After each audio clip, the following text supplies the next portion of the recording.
जय हिंद। स्वागत है आप सभी का जीएचपीएच क्लासेस में, यानी हमारे सभी चैंपियंस का हम स्वागत करते हैं अपने जीएचपीएच क्लासेस में। जीएचपीएच दैट मीन्स जीना है तो पढ़ना है। अभिवादन स्वीकार कीजिए मोहम्मद इश्तियाक आलम का। तो चलिए आज हम लोग देखते हैं कि अभिलेख किसे कहते हैं और अभिलेख मोस्टली कितने टाइप के होते हैं।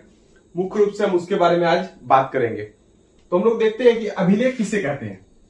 अभिलेख जो है ये दरअसल किसको कहते हैं? अभिलेख उन्हें कहते हैं जो पत्थर किस पर लिखा आता है, उत्तीर्ण किया आता है। पत्थर, धातु या मिट्टी के बर्तन जैसे कठोर सतह पर खुदे होते हैं। कठोर सतह पर क्या होते हैं? खुदे होते हैं। क्योंकि अभिलेख जो है वो जिस तरह से आप कॉपी में लिखते हैं वो इस तरह की चीज नहीं है, वो खुरदुरा टाइप का होता है। उत्कीर्ण किए जाते हैं, खुदे होते हैं। जैसे आज के डेट में आप देखेंगे कहीं कोई नेता आते हैं तो वो शिलापट पर वो उसमें क्या करते हैं, अपना जब उद्घाटन करते हैं तो आकर के लिखते हैं, उससे खुदवाते हैं।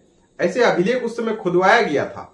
अभिलेख मुख्य रूप से अगर हम बात करें तो अभिलेख जो है अशोक के अभिलेख बहुत ज्यादा प्रसिद्ध है, बहुत फेमस है अशोक के अभिलेख। मौर्य काल की जो हम लोगों को जानकारी मिलती है वो उसमें अभिलेख का बहुत महत्वपूर्ण योगदान है। खास करके प्राचीन भारत के इतिहास को अगर आप जानेंगे तो अभिलेखों की भूमिका बहुत ही महत्वपूर्ण है। अगर आप वैदिक काल के ये अभिलेखों का तो जो दौर है मुख्य रूप से अगर हम इस पर देखें तो वैदिक काल के बाद और मौर्य काल के पूर्व से शुरू होकर के मध्यकाल तक इसकी भूमिका बहुत ही महत्वपूर्ण रही है। खास करके मौर्य साम्राज्य में अभिलेखों की भूमिका, अशोक के अभिलेख तो अति प्रसिद्ध हैं। अशोक के अभिलेख जो है मुख्य रूप से तीन तरह के थे।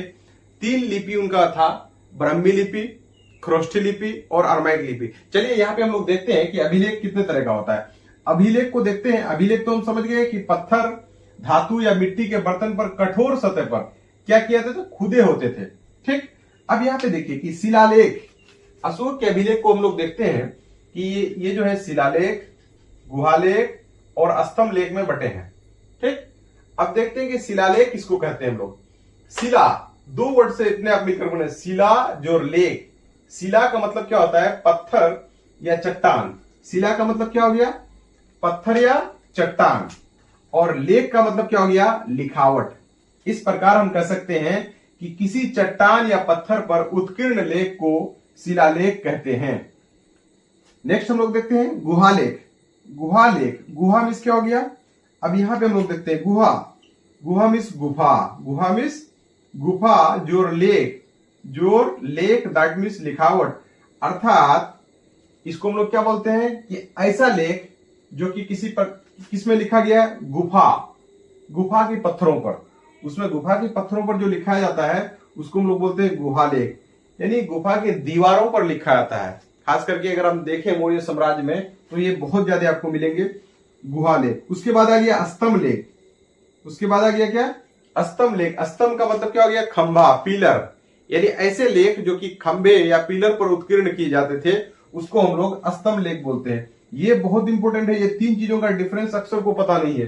सबको वो अभिलेख समझ करके ही बस एक जगह मेलजोल करके पढ़ लेते हैं। दरअसल ये इसका कैटेगराइज हम करेंगे तो इसे समझने में बहुत आसानी होती है क्लास 12 के बच्चों के लिए।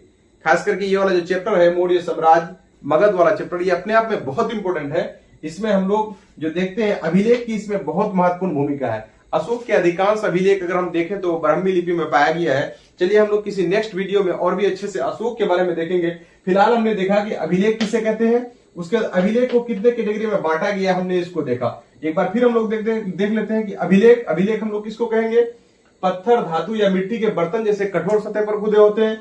और अभिलेख को देखें कैटेगराइज किए तो शिलालेख में, गुहालेख में, स्तंभ लेख में।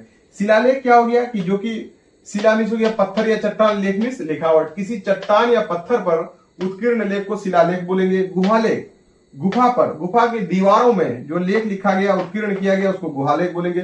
स्तंभ लेख पिलर या खंभों में लिखे गए या उत्कीर्ण किए गए लेख को स्तंभ लेख कहते हैं। इस तरह से इस वीडियो में हमें यहीं पे दीजिए इजाजत। थैंक्स, धन्यवाद।